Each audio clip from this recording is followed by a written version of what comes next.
whole program. So we hope they will join and come.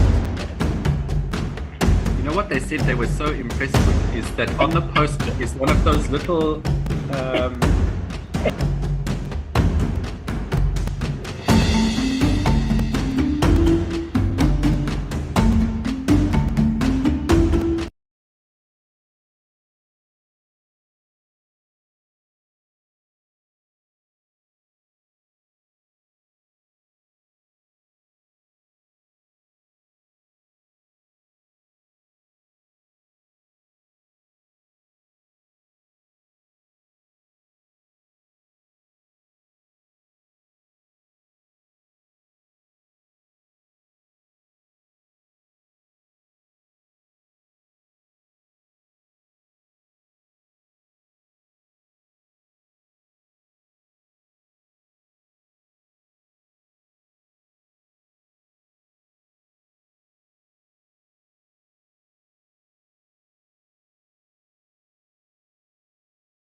Ladies and gentlemen, welcome to our session for the Time of the Writer. And this is the 26th edition of the Time of the Writer this year. I do want to thank very much our curators for this year, led by Sibahle. We thank very much the team, which is a woman-led team that has done a fantastic work in curating the Time of the Writer for this year. But like most importantly as well, I do want to acknowledge the excellent work of the mentors, the mentorship that has been provided by Dr. Ismail Mahomed and also Mrs. Sipindile Hlongwa from the Center for Creative Arts. My name is Nobuhle Hlongwa. I'm actually the facilitator for this session for this morning.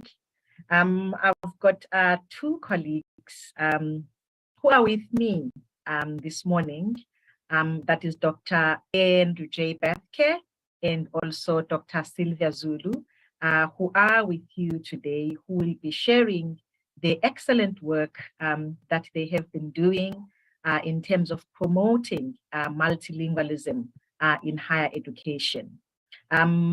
Just before I introduce both of them, I do want to indicate that at the University of KwaZulu-Natal and also at the Durban University of Technology, we have been working together in terms of promoting the language policy of our institutions.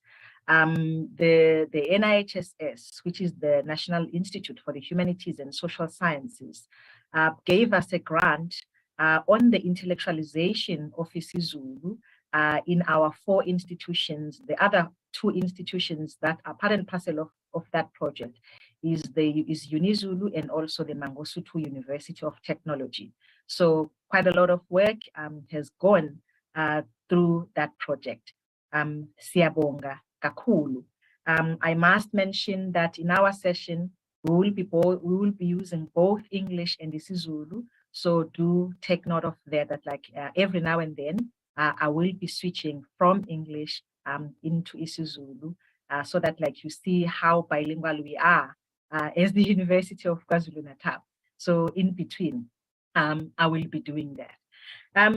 So in the School of Arts, as part and parcel of the implementation of the language policy of KwaZulu-Natal, all colleges are expected to have language champions, and also schools. They're expected to have language champions who will lead activities that are linked to the implementation of language policy. And in the School of Arts, our language champion was Dr. Dlamini. And during her tenure as the language champion, she worked very close with Dr. Andrew J. Bethke.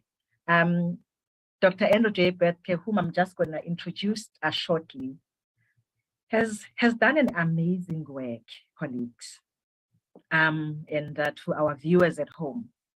He has done an amazing work, but like before I indicate, and he will talk in terms of what he has done, but just to introduce Andrew J. Bethke, he's currently our senior lecturer in the discipline of music in the School of Arts at the University of KwaZulu-Natal. In terms of his job description, he is a lecturer for music theory, for choral studies. He supervises choral ensemble for choral students, supervises masters and PhD students, and has also supervised to completion some PhDs and also some master's students.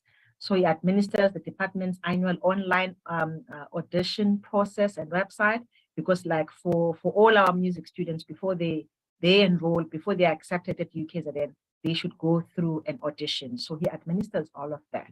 So he directs the continuous recalculation process at undergraduate and honors level, and also produce at least 1 peer journal article per year. So with that in mind, he has published many research articles, books in his name, and he has done quite a number of other activities, has worked as a choir conductor in different universities. I won't mention many of those universities, but like he has done a whole lot of excellent work. So in addition to this, Dr. Bethke took a challenge in the School of Arts. And he said, like, I will be the first in the School of Art to pilot a use of both English and isiZulu in my teaching.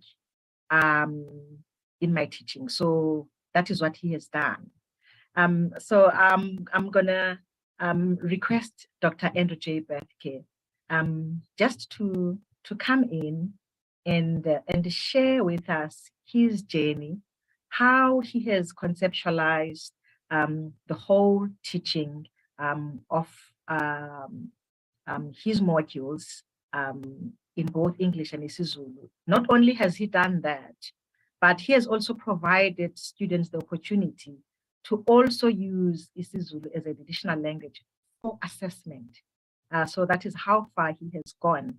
Not only has he done that, working very close with ULPDO, terminology in music has been created, which has assisted in the translation of his book. But let me not take his glory and welcome Dr. AJ Bethke to share with us his journey. Over to you, AJ. Thank you, Prof. Just to say thank you for joining us, those of you who are listening to us and watching us. In case you see my video do all sorts of strange things, my laptop is giving me a little bit of trouble. If it happens, you'll see my video go off briefly and come back on. Don't worry, you haven't lost me, I'm still there. So let me give you a little bit of an introduction to that story. Thanks, Prof, for such a gracious and kind introduction. I sometimes wonder if it's actually me who's being introduced, but I had a wonderful experience when I first arrived at UKZN 5 years ago in 2018.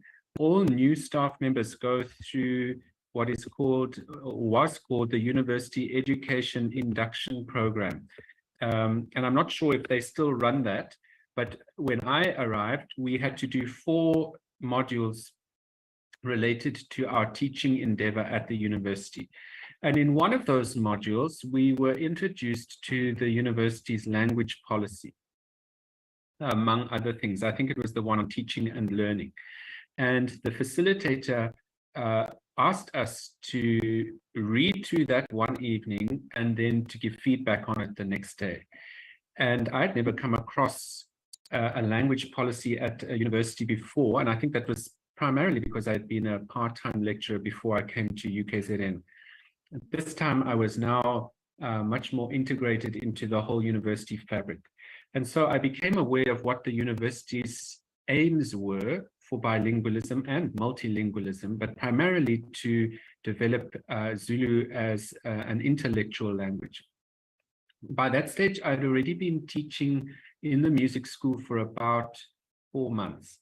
And I realized that as a music school, we hadn't even begun to engage with a formal bilingual paradigm. I think in many respects, there was informal teaching bilingually happening, particularly in one-on-one lessons, because in music, we have the advantage every now and then of seeing students face-to-face on their own, not as a class. So that was happening on a small scale basis, but not in the bigger classes.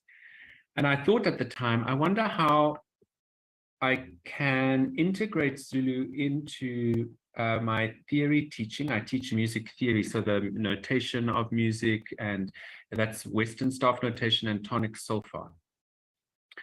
And so I thought, I wonder if I can integrate bilingualism into my teaching. At that stage, I was not proficient in Zulu. I'd come from the Eastern Cape and could speak a little bit of Xhosa, but wasn't very proficient in that either.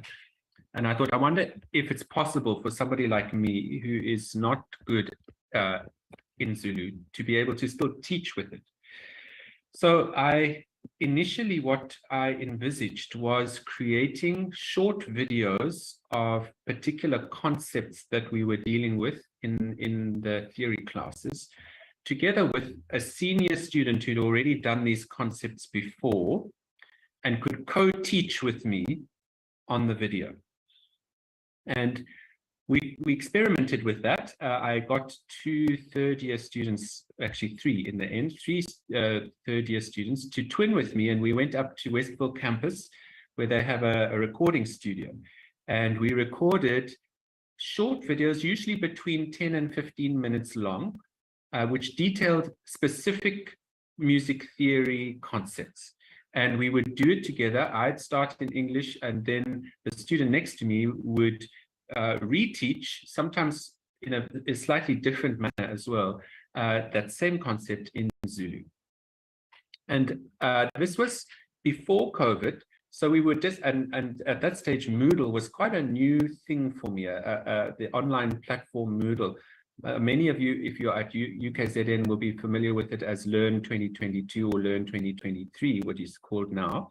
And I'm not sure if they use it at DUT, but all universities have some kind of online platform. So I was putting up these videos onto our online platform and linking them with the particular concepts that had some written notes, so that students could then read the notes if they wanted to, but also review a lecture that had taken place live in English, but this time English and Zulu. And so I tested that for a year. That was in 2019.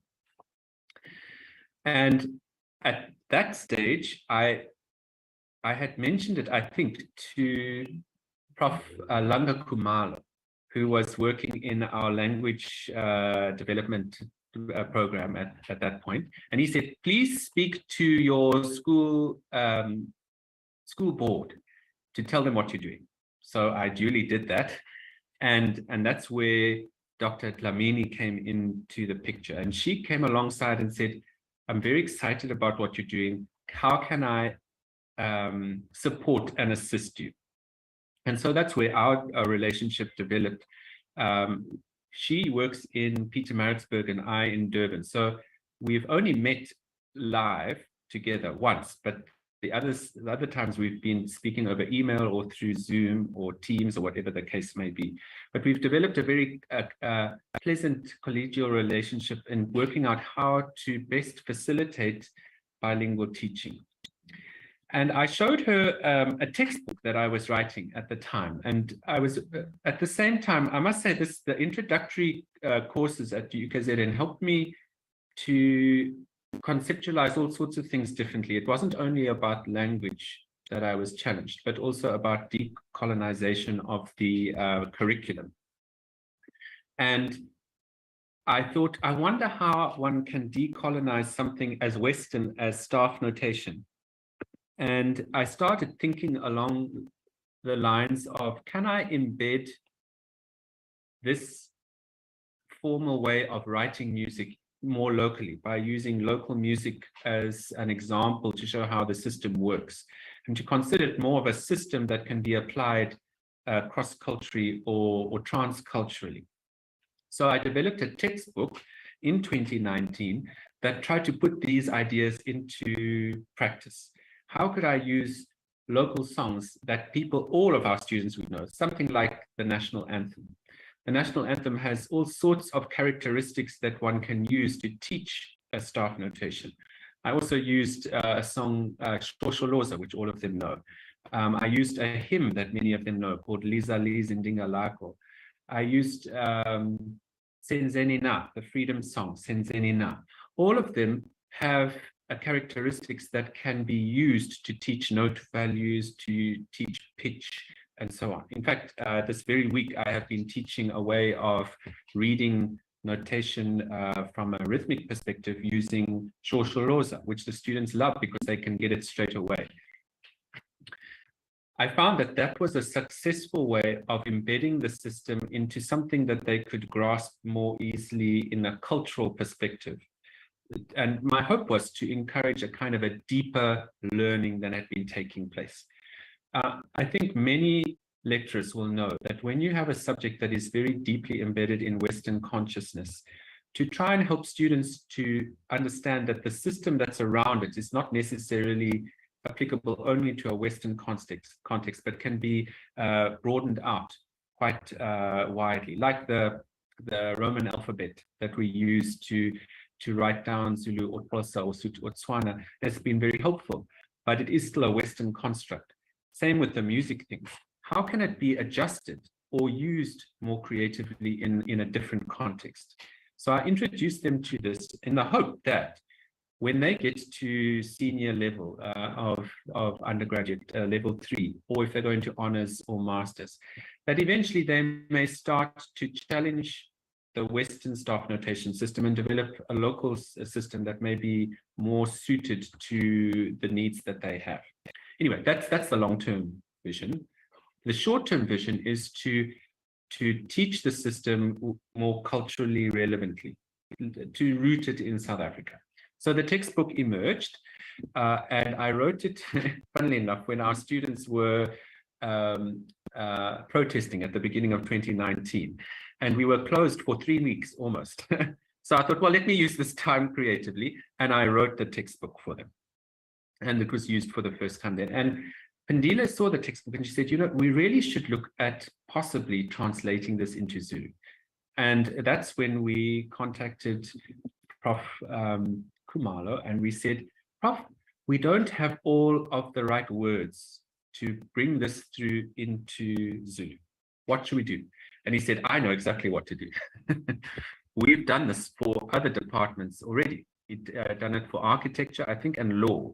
And he showed me beautiful glossary books, which they had produced, English and Zulu glossaries for the intellectualization of Zulu and the use of Zulu at academic level. So he said, let's try this. And he worked much faster than I expected. And within a couple of months, we were already having meetings to coin new terminology. And we had to harvest 500 words, which we duly did. And I tried to canvass across all of our music staff to see if we could find enough terminology that would not only deal with music theory, but music history, the teaching of musical instruments, and so on. So we got our 500 terms, and that's when we started meeting with a larger group of professional Zulu linguists who decided that they needed to create these wonderful words, which we now have. And they did that over a period of about 3 months. We met several times, and I was very grateful that one of my colleagues, who is Zulu himself, was able to join us with those and give much more in-depth commentary about how Zulu may be able to render particular words. So we went through this process, sometimes quite slowly and arduously, to make sure that the words actually were reflective of what needed to be taught. Once that had been sorted out, we had a draft version of that glossary, which could then be used for translation. And at that point, Prof. Klongwa's fantastic project was taking shape. And Pandila, Dr. Dlamini said to me, I think we can now tap into this project and create something of a translation of your textbook. And that's where all the exciting things started to merge and to come to fruition. And that's when I met Dr. Zulu, Dr. Sylvia Zulu, who will speak a little bit later, and her fantastic program of teaching translators how to do their craft. When I thought about translating a Zulu, the book into Zulu, I imagined that it would be one translator working, and then we'd have little team chats. But in fact, it became a far greater project, which drew in the skills of our students, not only us as professional lecturers, but also those who are currently being taught and are now getting ready to go out into the workplace. And they were not only translation students, but then our senior music students came into the project as well, so that they could read the translation and see how it worked. At that stage, by the time the lecture note, or the textbook had been translated, we were already having bilingual tutorial groups. And once we had that glossary, we were able to train tutors, bilingual tutors. They started coming into the course and it enabled people to have tutorial groups twice a week in Zulu with some English, but primarily in Zulu, whereas rather the lectures were primarily in English with a little bit of Zulu. So it meant that you could turn over the language to be a much greater sense of Zulu, and also somebody who many of the students could identify with, somebody who was almost more or less their age group, who'd already been through the course, had succeeded in the course, and knew the content well. So that started to be introduced, and those students could then read through the textbook and say, this is where it works, this is where it doesn't work. We have experience of the students who will be receiving this textbook. They know this, but they don't know that. Can we refine things? And so they started refining the translation. What I've learned in the process of all of this, because now we have a draft version in Zulu, is that even though I am not a Zulu speaker or a confident Zulu speaker, I've discovered that, as all of you who are lecturers will know, often we have students who are very quick to grasp concepts in our lectures.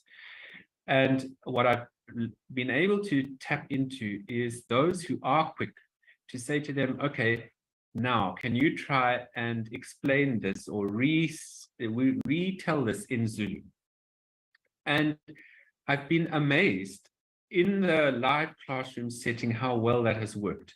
Not only does it build the confidence of those who are now co-teachers with me, who are also students at the same time, but it also enables a far greater sense of bilingualism to emerge in the classroom.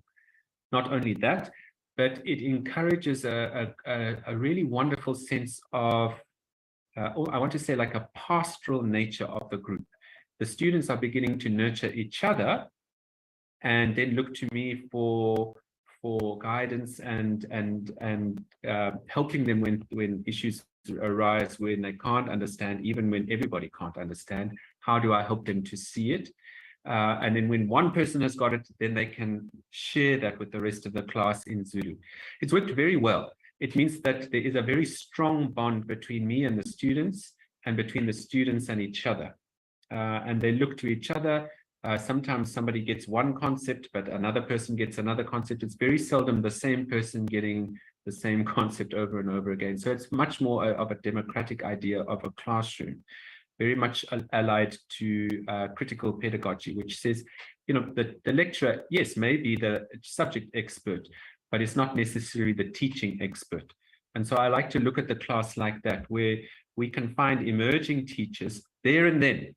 And the more that they can teach, the more likely it is that they'll remember and learn very deeply what those concepts are, and perhaps even then begin to apply them at later stages. So that's the story in a nutshell. And I'm sure I've left out quite a lot of details, but it gives you an idea of where we've come, how far we've come, and what the process has been. What has delighted me is that initially when I thought, oh, let's put some things into Zulu, I thought of it as a very sort of parochial project in the music school, and we do it together. But it has landed up being a project which has included the university language department. It's included some people from Zulu. It's now included another whole university and their translation program. It's come together with a funding project. It's blown far beyond my wildest dreams.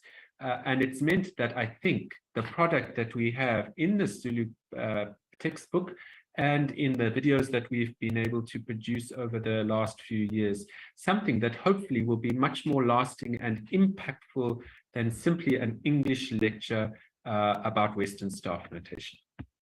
Wonderful, wonderful. Siyabonga kakhulu AJ. Umsebenzi omuhle kakhulu lona owenzile. Ngiyacabanga ukuthi nabafundi bethu are very, very grateful that now they are able to learn concept in isiZulu.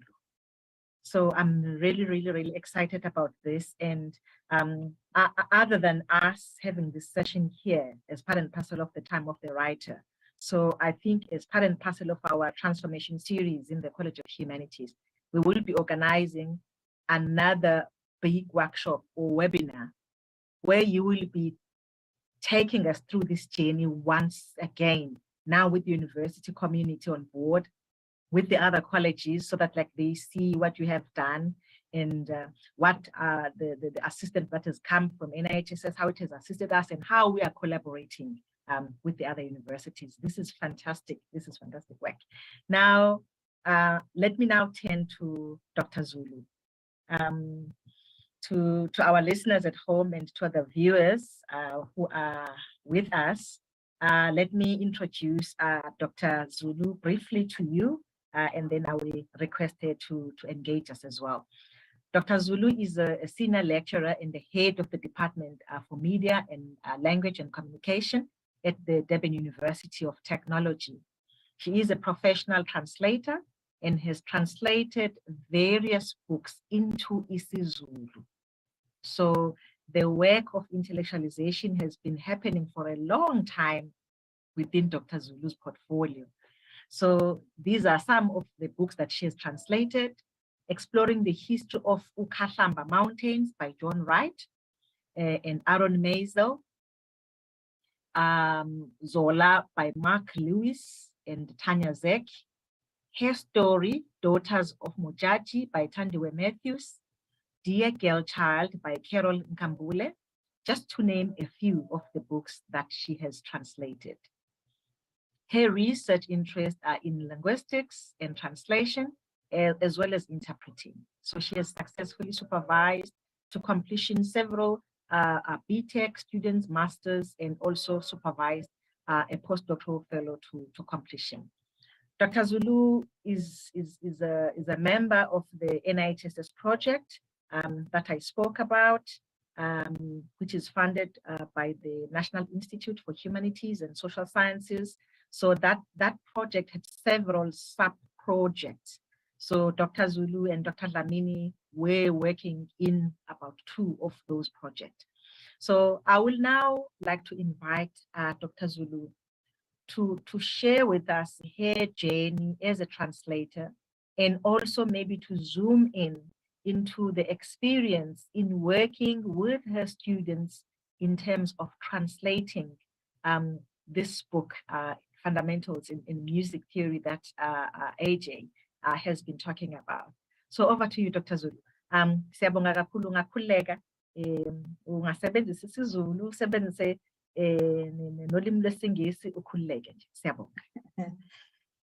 Ngiyabonga kakhulu Solwazi ithuba, ngibonge nakwabasimemile ukuthi sizobamba iqhaza la.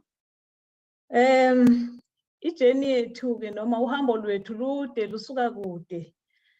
I remember when Prof Hlongwa and the team in UKZN were busy with the proposal for the NIHSS. I received email. It was 11 p.m. asking for my CV. I said, my God, usolwazi usebenza ebusuku kanje we. So ungimemele entweni la ngizosebenza khona ebusuku. Anyway, so it was quite a pleasure, and I submitted the CV, and I was just wondering what will be my role. Anyway, so when the project, when the proposal was approved, then we were all informed ukuthi so ngamagama enkehle ke manje kuyaqala umsebenzi baqala kushikisha. So njengoba beseshilo kusolwazi ukuthi amanyuvesi akuyona kuphela i-UKZN, kukhona i-MUT, kukhona i-University of Zululand, and so ke nami ke ngangimele ke i-DUT kanye nama students mhlambe nje ukubalula lo msebenzi wawunama project awu-4 engwakhumbulahle kwakuyi-publication yama specialized publications on a special journal asekakhuluma ngayo usolwazi. Kukhona project 2 was the creation of bilingual English and isiZulu curriculum. Yilapho ngangiparticipate kakhulu mainly, and then kukhona na online dictionaries bese kuthi ke for training and capacity building nakhona ke ngiparticipateile kuleyo. Yeah, Ake mhlambe ngiqale lapha ya sengibizwa. Ngoba I was just wondering ukuthi ithini role yami, what am I going to do here? So AJ we fondly call Andrew John AJ invited me saya Howard. It was still during the COVID days in 2021. I remember even the date. It was the 4th of March 2021. Amaphoyisa engivimba esangweni lapha ngifake imask. I had to phone AJ angivulele. Then okay, I went in sahlangana eklasini. So it was the 3 of us. The Dr. Dlamini akade khuluma ngayo AJ, kube uyena AJ bese kuba me. So the main aim of meeting lapha kwaku to discuss the brief nokuthi how are we going about doing this isiZulu English curriculum. So kwacaca kuyasichazela AJ is the author of this book. The book's title is The Introduction to Music Fundamentals. And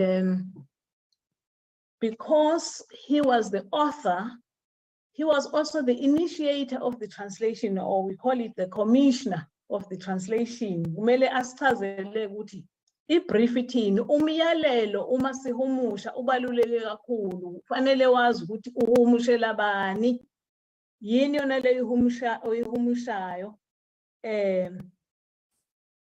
Ngakho ke wasichazela ukuthi cha, here are the music students.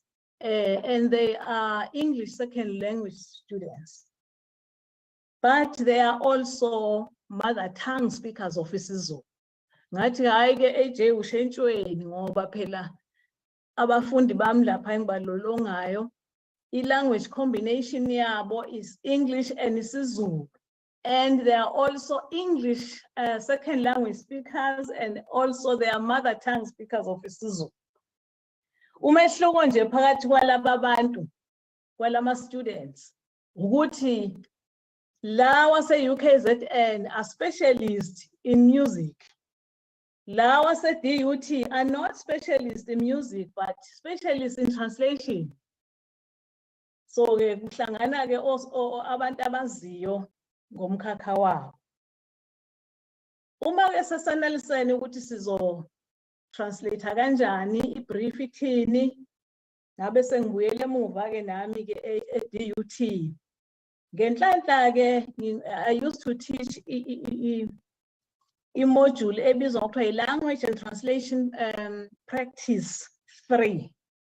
Ngakho ke babedlula kimi abefundi laba ama-undergraduate uma sebewelela ku-advanced diploma. So ngibazi kahle, ngiyabazi ukuthi cha usibanibani angangena kule project usibanibani.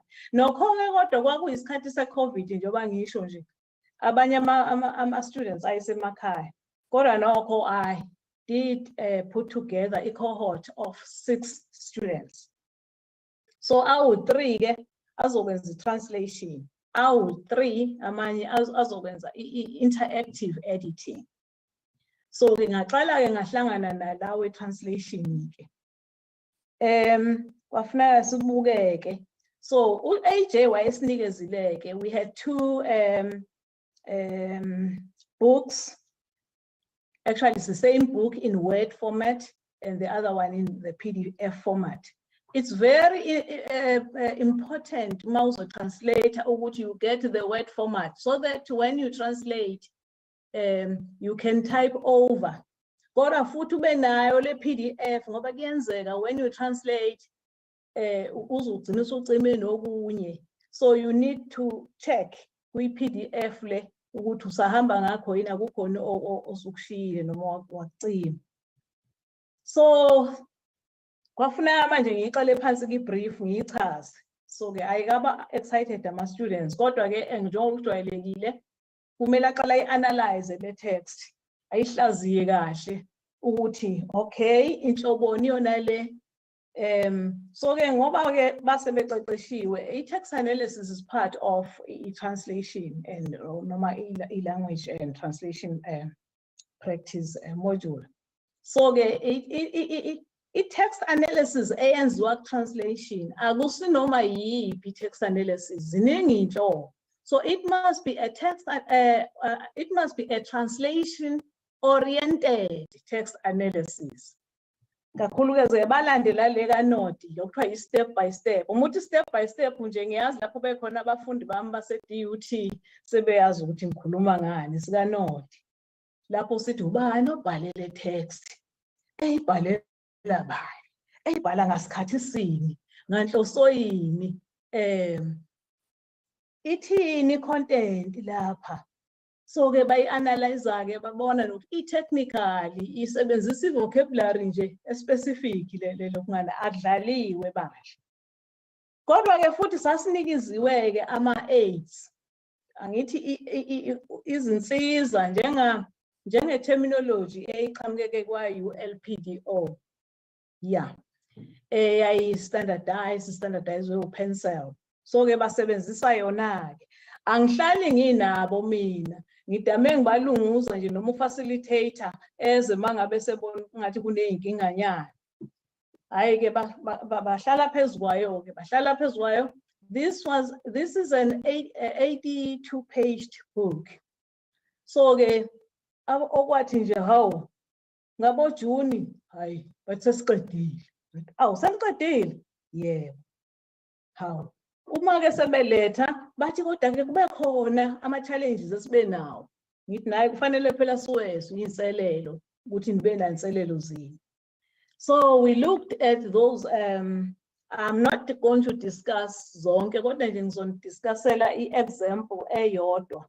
Kwakukhona lapha kule original text or i-source text. Noma angithi kwakufanele bachaze i-compound time signature ne-simple time signature. Uma bethi bayobheka kwi-glossary, ayikho, it is not in a complete lexical entity yalamagama amathathu. Iqhamuka manje isiwu-simple time, iqhamuka isiwu-compound time, iqhamuka isiwu-time signature noma compound signature. But manje sizoyilumbanisa kanjani-ke manje ngoba lapha ku-glossary ihamba kanjena. Hhayi-ke siyicabanga. Masibheka lapha ku-simple time kuthiwe inhlukana kabili, inhlukana kabili yomgqibho. Oh, uma sithi siyabheka ku-compound time kuthiwa inkombasikhathi enxube. Umuthi ubheka i-definition yesingisi lapha ku-simple time ikhuluma nge-pulse which divides into two beats. So uyabona ukuthi unhlukana kabili uqhamuka kulama-beats awu-2. Kodwa uma ubheka ku-compound i-definition ithi ikhuluma nge-pulse which divides into 3 beats. Kodwa isasho ukuthi inhlukana kathathu ilokhungana esiZulwini. Kunalokho isithi inkombasikhathi enxube. Hawu.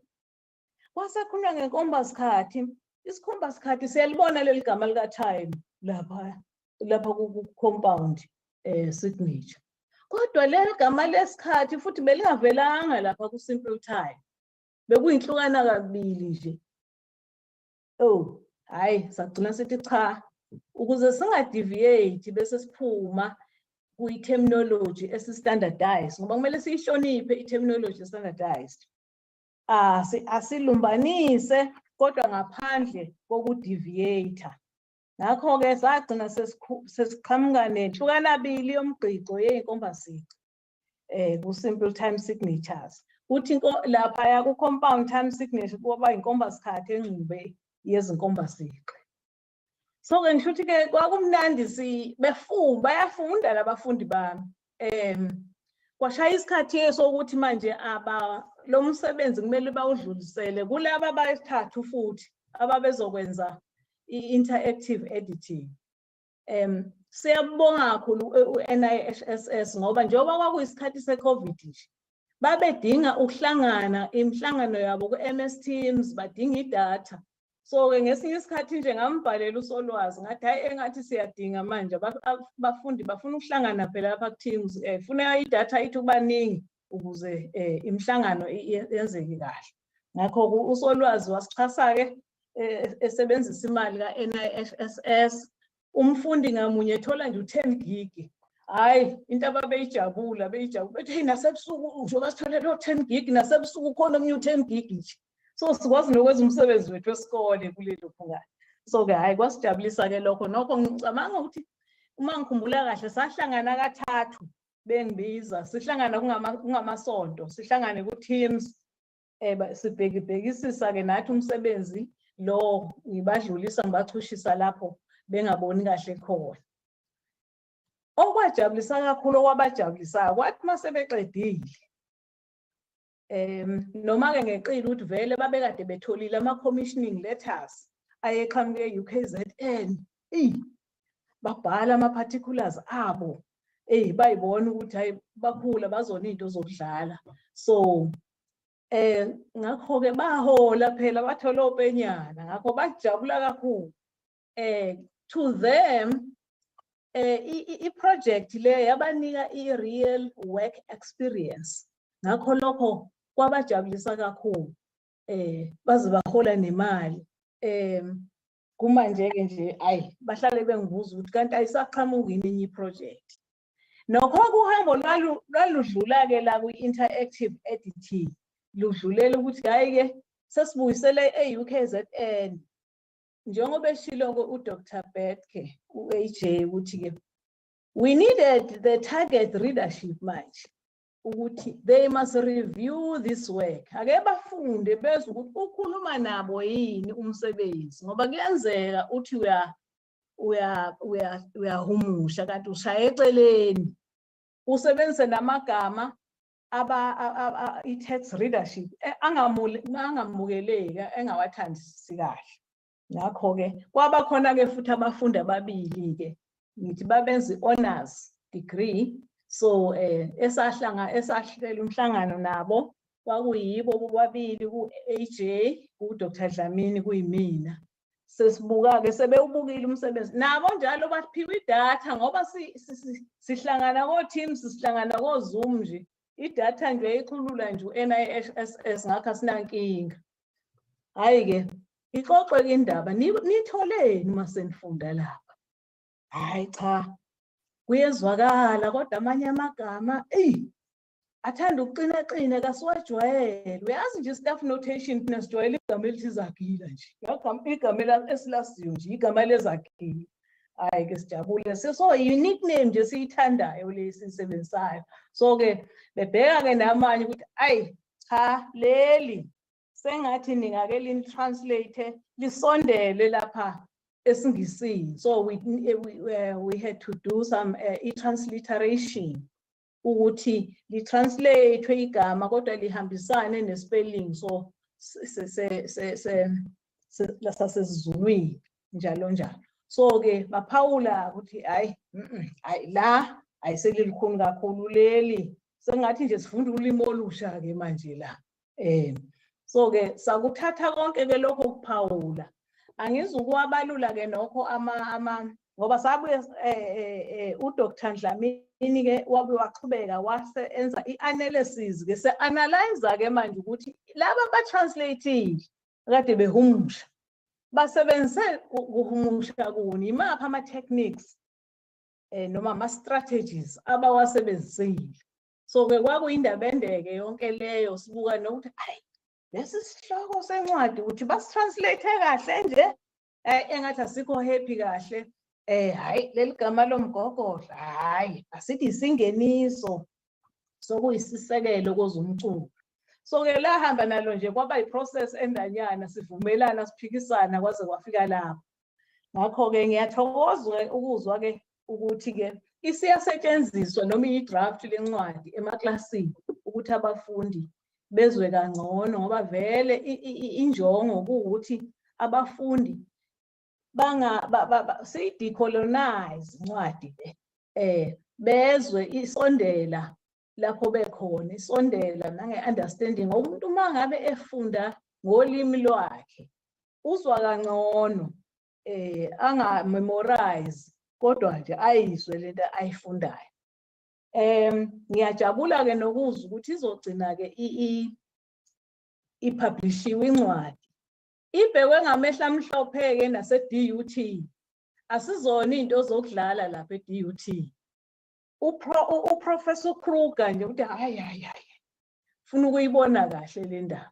Abafundi njengoba ngikhuluma nje e-DUT bahlangene ndawonye ikakhulukazi labo be-advanced diploma ngoba bayezwa ukuthi ozakwabo ababenze advanced diploma benza umsebenzi ongaka. Ngakho-ke kuyinselelo nakho. Ngiyabonga ke Solwazi. Siyabonga kakhulu Dr. Zulu ukuthi usithathe usifake sibuke ngeso lohambo enilihambile ekuhumusheni incwadi esiyibhalelwe uDr. Andrew J. Bethke. Siyabonga kakhulu njengoba ke nje sewushilo ke Dr. Zulu, yebo siphezu kwawo ke manje umkhankaso wokuthi ke ayishicilelwe ke manje incwadi. We are in that process of now fine-tuning the publishing of this book through NIHSS. I think before the end of this year we will have the book. So as from next year, so the students will be using this bilingual book that has been written and also translated through the collaborative work between our institutions. I'm very, very grateful with the kind of work that AJ and the students have put together, and also the work that you, Dr. Zulu, and your students have put together. So working together and collaboratively, we will achieve a lot. So I will go back to AJ.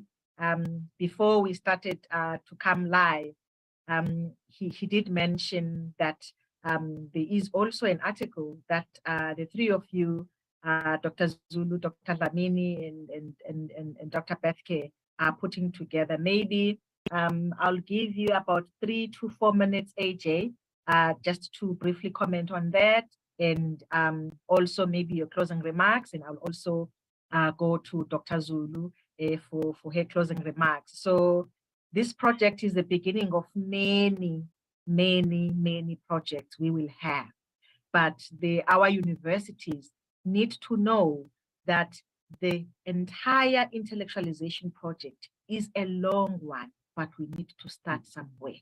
And we need to have people like you who will have the tenacity, who will have the zeal that they want to do this.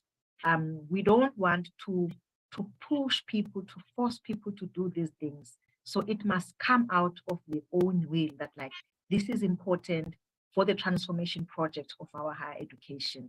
So let me hand over back to you, AJ, just to briefly reflect on some of the spin-off, positive spin-offs.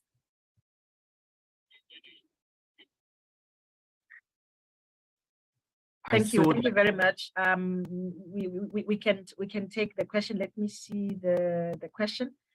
Question from Facebook. I'm wondering if you deliberately share your methodologies outside of the classroom from Tozama on Facebook. I don't know if this is for Dr. Zulu or for AJ. So you decide, colleagues, who's gonna answer this one. This is. I think I can answer it, but okay. Maybe Dr. Zulu may add to it when she comes on. To answer that question, I will also refer to what you've asked me to speak about in the article, Prof. We've decided to write an article together, the three of us, me, Dr. Dlamini, and Dr. Zulu, to describe the process that we've gone through, and then also to discuss the methodologies that we used. So the article that we have written does share the methodologies, and it also discusses some of the issues that arose during the process. So what Dr. Zulu was speaking about, for example, when you get constructs, lexical constructs, which the glossary does not actually clarify, how does one work with that? And how do these two terms that she came across, I think that was just one of the examples that she had, where the two terms actually have very different translations, even though they are related. How does that work? And how can we fine-tune the glossary now that we've gone through a translation process? Because I think it's a kind of a two-way process. So this article discusses both the methods that we used. It discusses the context from which the project emerged, and then it also discusses what the issues were that arose as part of the process. Because of course, no process is perfect, but we'd hoped that in writing this up, it may inspire other people to try something similar. Of course, other contexts will need to be taken into consideration, so things would need to be tweaked. But this is like it's an article about method. It's a methodological paper. How do we, in the different steps of this, what processes did we follow? So it's not like a traditional paper where you start out with a literature review and then you have the methodology and a theory. In this case, we were looking at, we were focusing on methodology. How did we do this? What methods did we use? Who did we use? Why did we use them? And so on. So it looks a bit like a chapter from a PhD which discusses a methodology, but it's very much rooted in two different theories, both of which are discussed in the paper. One is about Scopus, which Dr. Zulu wrote extensively about. And then there are a couple of other theories which relate to bridging lexical gaps, which we discovered when we were trying to fine-tune aspects of the translation, which Dr. Dlamini really wrote very beautifully about. So anybody who's interested in that, when the article comes out, we will certainly make it known that it's there and people can read it to see how we went through this and what the exciting parts were, what some of the daunting parts of it were, and what we've learned from the process. Wonderful, wonderful. Thank you. Thank you very much, AJ. Dr. Zulu, awakho okugcina sesizovala ngicabanga sesisalile imizuzu engaphansi kwa-8. Awakho ke nje okugcina sesizovala. Siyabonga kakhulu Solwazi. Sesiqeda nje ngibona sinenselelo kakhulu e-DUT, nisiphosela inselelo ngokuthi nisifake kule project sibe ingxenye. So somehow ngibona kunombuzo othi, what are you actually doing at DUT? The UKZN University has gone very far implementing intellectualization. So Nati, we have participated, collaborating with UKZN, but what are we doing at DUT? So umbuzo okumele siyiphendulele wona ke at DUT. I'm glad I'm part of the committee of the task team here DUT language policy. I'm also in COPAL. I'm a member of COPAL. So I hope to learn a lot, and especially we were requested to work collaboratively with our neighbors. So ngiyathemba ukuthi uProf Hlongwa uyokafika eDUT azokhwezela asisize kakhulu so that we really finalize our DUT language policy. Ngiyabonga. Siyabonga kakhulu Dr. Zulu. Ushentshweni ke mawukhuluma nje ezenqubomgomo yolimi. Hayi ke ushentshweni siyajabula kakhulu thina sizolinda nje ukuthi nesithole isimemo esizobe siqhamuka eDUT sisho ukuthi nifisa ukuthi sihlanganyele kani nani, nifisa sinisize kanjani. So fika nje siziphethe izikhali zethu size sizoxoxisana kani nani ngoba nathi siyinyuvesi yaKwaZulu Natal njengoba nje ngikhuluma nawe sisemkhankasweni wokuthi eyethu inqubomgomo yolimi sesiyibuyekezile kodwa njengamanje it is in the consultation stage. Sesiyaqala manje, we are presenting it to the different school boards ukuze sikwazi thina sithole uvo lwabo ukuthi bathini njengoba sesibuyekezile in line with the new language policy framework that requires institutions to consider multilingual language policies. So njengoba wazi-ke yase-UKZN njengamanje esinayo, it's bilingual. Ithi isiZulu nesingisi. So now the one that is currently being proposed is a multilingual one. We are proposing the inclusion of Sesotho as an additional language that we will be promoting. And in terms of the approach for the promotion, sizosebenzisana kakhulu ne-UFS, University of Free State, yona esinezinto eziningi eseyizenzile in Sotho. So which means most of the terminology development, the harvesting, the terminology, and all the other translations, where they've already done this, as UKZN, we will not reinvent the wheel. So we will share, we will develop, we will sign MOUs that will allow us to work between the institutions. I think the same we will do with DUT, where we share programs where terminology has been developed in similar programs. We need to sign up MOUs to allow us to work collaboratively and share resources. And I'm happy as a member of COPAL, you do know that like there is an audit that is currently being taken, which actually looks at what resources are currently available in different universities and how these resources could be shared between the different institutions. On Monday, we'll be having our first meeting of 2023 for COPAL, where we will go through some of the details in terms of what are our plans for 2023, 2024. Okuzobeke khambisana nako ukusebenza kokubheka ukuthi ngabe iy'limi zomdabu zase-Afrika ey'khungweni zemfundo ephakeme zikuphi, sizithuthukisa kanjani, konke lokho ezinye izinto esizobe sizidingile. Ngalawo mazwi-ke angibonge kakhulu Dr. Zulu, ngibonge iqhaza olibambile. Sizoqhubeka nje sisebenzisane ukwenza nje isibonelo. Kukhona i-article enye ebhalwe omunye uza kwethu kwesinye isikhungo semfundo ephakeme, yena wayibhala ngesiNgisi. Leyo article kumele siyihumushe siyibuyisele esiZulwini ngoba i-issue yethu le ye-NIHSS kumele ibe isiZulu yonke.